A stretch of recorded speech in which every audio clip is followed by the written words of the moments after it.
बार नदी किनारे एक लकड़हारा पेड़ की लकड़ियाँ काट रहा था। लकड़ियाँ काटते काटते अचानक उसकी कुल्हाड़ी नदी में गिर गई।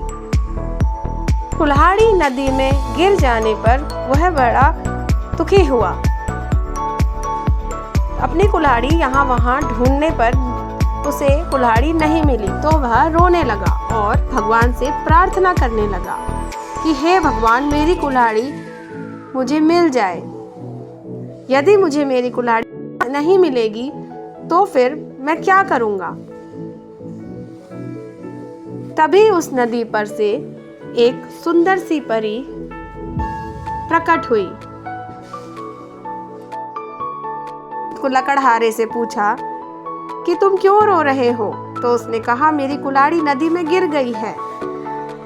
परी ने उसे सोने की कुल्हाड़ी दिखाई और कहा, क्या ये तुम्हारी है? तो लकड़हारे ने कहा, नहीं नहीं, यह तो मेरी नहीं है। तो परी ने फिर उसे चांदी की कुल्हाड़ी दिखाई और कहा, क्या यह तुम्हारी है? तो लकड़हारे ने कहा, नहीं नहीं, यह भी मेरी नहीं है। परी ने कहा कि यह चांदी की कुल्हाड़ी भी तुम्हारी नहीं है और यह सोने की कुल्हाड़ी भी तुम्हारी नहीं है, तो बताओ तुम्हारी कुल्हाड़ी कैसी थी? तो उसने जवाब दिया कि मेरी कुल्हाड़ी लकड़ी की थी।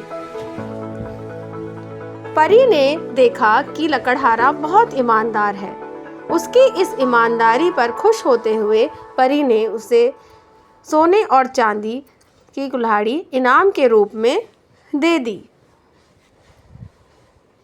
और लकड़हारा अत्यंत प्रसन्न हुआ। इस कहानी से हमें यह शिक्षा मिलती है कि ईमानदारी ही सबसे अच्छी नीति है। Honesty is the best policy.